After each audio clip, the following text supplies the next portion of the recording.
So you want a bit of an update with what's going on in the Sword of Convallaria, especially for me when it comes to the King's Army Challenge. Well, good news, I'm here to give you that update.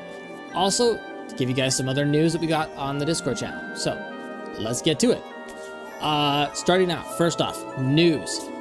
For those of you that were hit by the copyright claims, that should have been resolved by now. We did get a message back from the devs with about that particular incident that has been resolved. So no more copyright claims, which means we can now officially use the music in the game. So that's awesome. But let's get you guys a bit of an update on what's going on with the King's Army Only Challenge. And so far, it's been going very, very well. I'm actually having a lot of fun with it, and I've been able to progress pretty far, well, further than I had before. As you guys can see, I'm level 28 now, and let's go ahead and take a look at the units real quick. So I've got my guard, my pikeman, my archer, and the fire conjurer, as well as the light conjurer. All of them up to level 27, and you'll notice that I have Crimson Falcon there, and the only reason I am leveling that one up and building them at all is because I am required to complete some of the quests. I need a seeker. Is that this one? Yeah. So I need a seeker throughout the quest to get the voyage mementos. So that's why he's being built. I'm not using him. Obviously, no gear here. But I've been starring him up and just leveling him up, getting his ranks up because I have to do that for the most part. So even though he's at the top of my list, I'm not using him, I promise. But King's Guard. Let's jump into him real quick. As you can see, I can get him up another level if I want to. Got him up to rank 5. I'm using the weapon that I got from the Newborn Blade. Using that I got from the quest lines. And ultimately just kind of giving him some, just some pretty, I won't say decent upgrades, but the best of what I have, I guess, is what I'm trying to say. In terms of the tarot, I gave him this one, which gives him a shield equal to 25% of his physical attack. I figured that was probably pretty substantial or significant for him, primarily because of the way that I've built his ranking. So going down here to his rank skills, I've gotten him to be all about guarding and being able to basically switch places with other units and basically be able to defend anybody. And I try to keep him within that I try to keep my entire team within that 2 square range for that. I know the soulmate here is a 3-tile thing, but I think the guard, yeah, is a 2-tile radius. So I'm trying to keep everybody within that area as I'm using him. And honestly, that has been absolutely fantastic in terms of keeping my team alive. Going further up here, I had a chance obviously to choose endurance activation. Chose not to do that. I chose front defense instead because when he shifts position, he immediately faces the enemy that is attacking. So that gives him an extra massive damage reduction, which allows him to stay alive a lot longer during the missions and whatnot. So ultimately, he's built like a tank, and he is working phenomenally. I'm loving the way that I built this guy. All right, so as we can see, I've only got him up to a 3-star right now. I'm having trouble getting shards for him. So I have been running the shard dungeon with all five of my team, trying to get them starred up. But you know, it's a slow going process as of right now. Obviously his power is 747, so he's the most powerful character that I have currently, and honestly, I'm loving him. He's fantastic. He's fun to play. Shifting over to my pikeman. You know, I don't really have I haven't been able to get a lot of decent gear for him. I do have an upgrade. What is it going to give me? Oh, it's going to auto tarot. I haven't done the tarot yet for him. That's fine. I may or may not use that one. We'll see. But like similar to my guard, I've got 3 stars here on him, up to rank 5. And for his skills, I chose the Legacy of Comrades because I know that later on I'm going to be losing units. And I also found out that Legacy of Comrades works on NPCs that are allied to your character or to your group.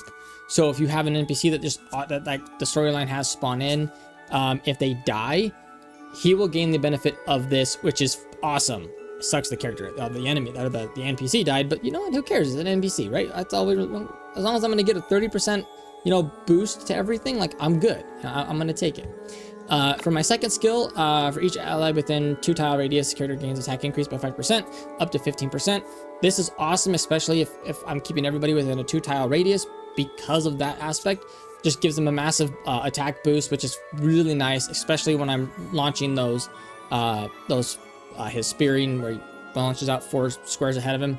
Makes it really nice. He hits for like 700-800 damage, almost pretty much one-shotting everything I'm fighting right now, which has been really, really nice. Moving up to his rank 5, preempt, interact, gain reaction, strike back. I was going back and forth between weak spot and strike back, and I'm telling you right now, I am loving strike back.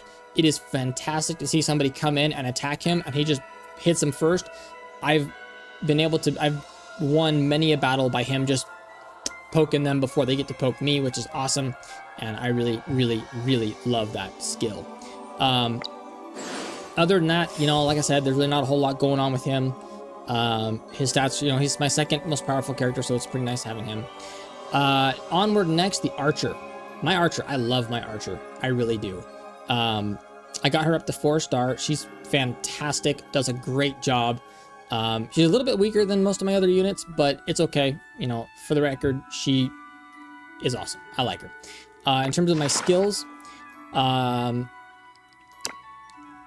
really thought about going to full draw on this one, but I don't know. I've still been going back and forth on this, and hopefully I can kind of, I mean, I could always, you know, spend the Castalia shards and use those, but I don't know. The critical enhancement, you know, granting crit to allies. I went on this route because I wanted him to give, you know, to be able to, if he doesn't have the reach to hit anybody, but he's still within range of an ally that is going to get an attack opportunity next turn, or if my say my pikeman is going to be, you know, getting hit or having an opportunity to preemptive hit, then giving him a crit bonus is really, really nice. So so that's kind of why I went with that one there. In terms of the next skill up, Legacy of Comrades again, so if somebody dies, you know, he obviously gets a bit of a boost right there. And I had also thought about going onto this one as well, because it would automatically gain, you know, give crit as well. So I don't know. I ultimately went with Legacy of Comrades because I know, like I said, there's NPCs when they die, it gives them a bonus, and having an Archer with a 30% bonus to everything is really nice. All right, next up, defense AOE. Obviously, when hit by an AOE, it will just decrease the damage. I primarily chose this because in all of the crossing worlds, there always seems to be a lot of AOE going on, and so I wanted to kind of help protect him a little bit more from that. Now, the other one gives you a 10% damage decrease over everything, which is also nice, but as the Archer, I don't intend to have him far enough up in the fight that he's going to be able to, or he's going to really benefit from, or being too close to enemies and whatnot. He's usually, I keep him kind of further into the back and just kind of using him as a buffer, and then, you know, mostly plinking away some of those exploding barrels or rocks that I can roll around and stuff like that. So that's kind of what I'm using him for primarily.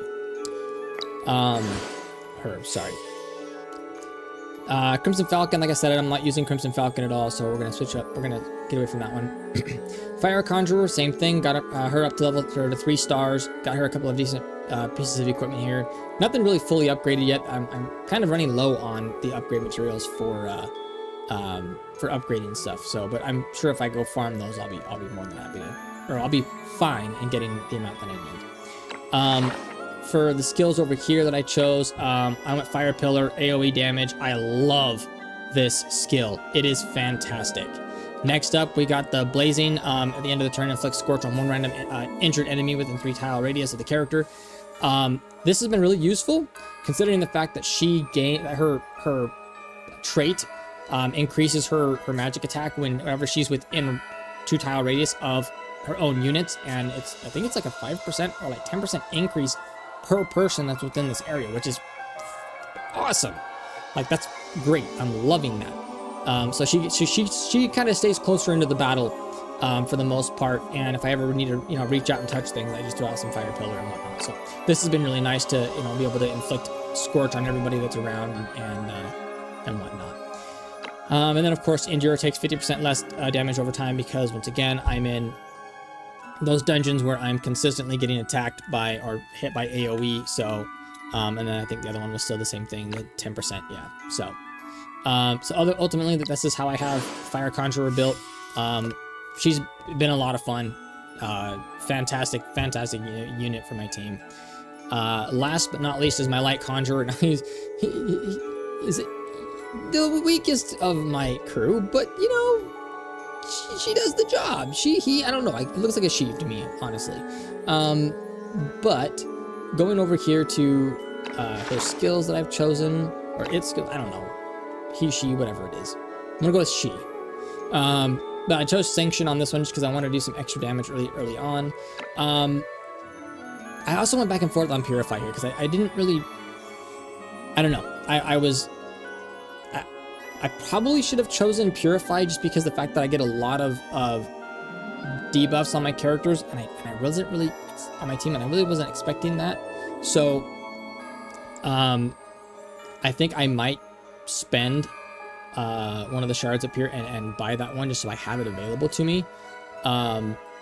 Next up, this one here gave you granted the option of attack plus. I decided not to go with that one and go with the regenerate, which this has been awesome. I mean, I'm healing characters right now for like 150, 165 damage, you know, which isn't a lot, but it's passive, so it automatically hits off at the end of it once I end my turn with this with this character.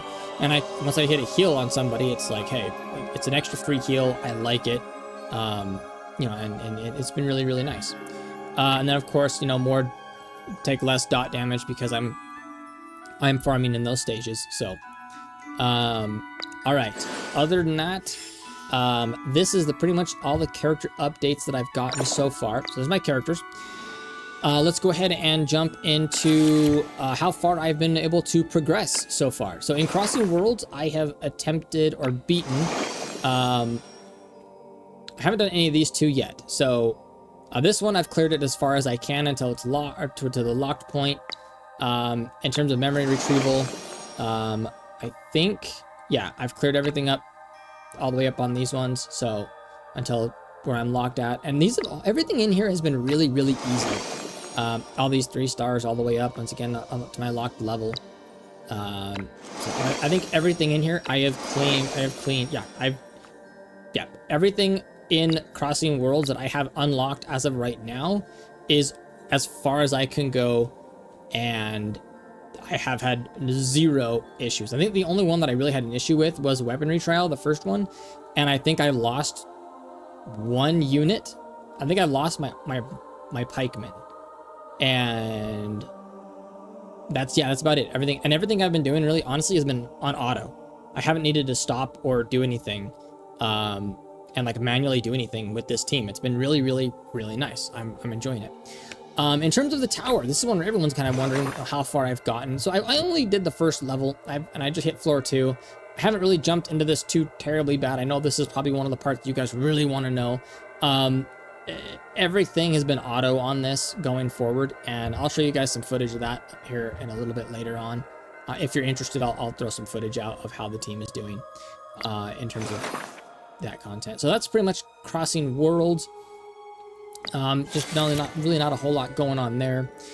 In terms of the storyline and the Fool's Journey, I've cleared all of chapter 3 or 2. I'm working through chapter 3 now, and once again, everything in here comes up as just being, here, will it show up on this one? No.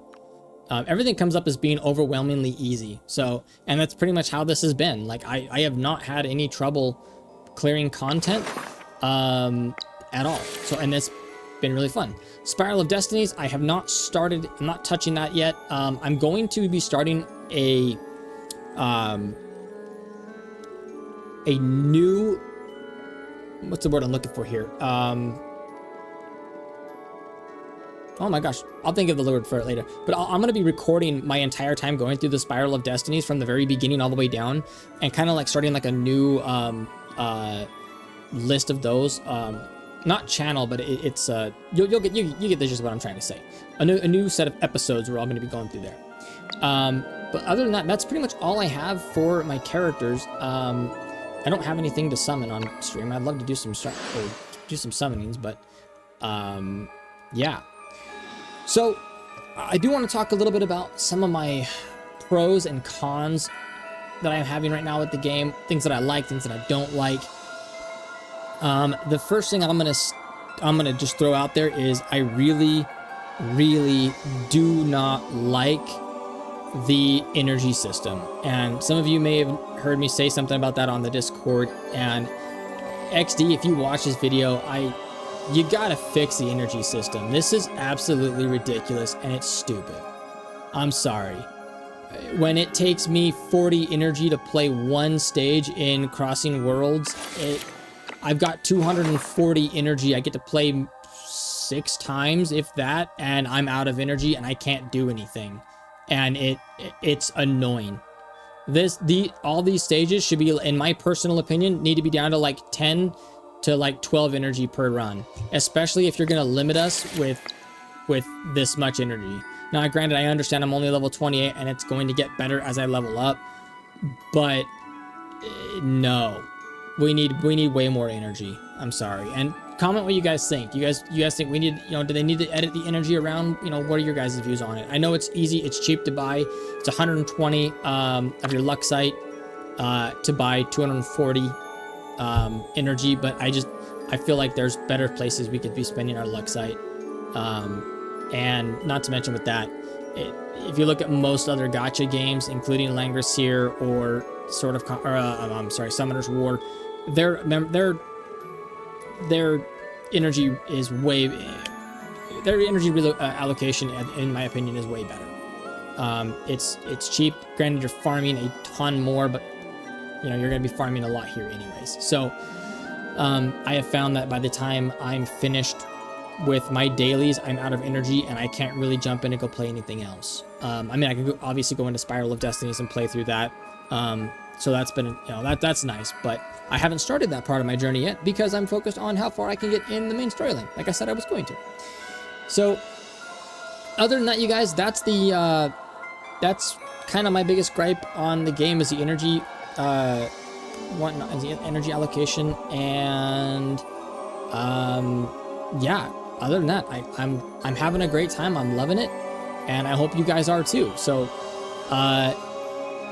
if let me know in the comment below. Comment down below. Tell me what you guys think. What you guys like about the current update on the the KA unit, and are you guys gonna try something new?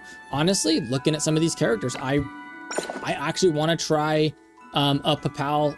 Was it a Papal stage or no? Yeah, I want to try like doing like a Papal something, or even doing oh, who are these guys? The Union. I would love to do a Union team, a full epic Union team, which would be fun. I just need to get Lightning. So, and that would be fun. So I'm curious, like, has anybody done any other kind of units, or teams like this? I mean, I'd love to hear from it. I'd love to hear from you. I want to see what else there is to do. Even a Valdarian would be fun. Like, how many Valdarians are there? There's got to be plenty. Oh wow, there are. Okay, so they're all SSRs. There you go. If anybody has any of these characters here, Nono will, Lily will, Iggy. What's this one? Momo. Yeah, everybody. I've heard everybody loves Momo. I don't know. I don't have it. So, other than that, for pools, you guys can see that. Yeah, I got Gloria, as well, and Cole. Pulled those two. I think you guys have already seen those. I got Nurgle the other day, which was kind of nice. But yeah, other than that, man, that's the full update on what I got, and I'll give you guys another update here in about a week on the King's Army Guard. I want to see how far I can get in the next week, and we will catch you guys in the next one.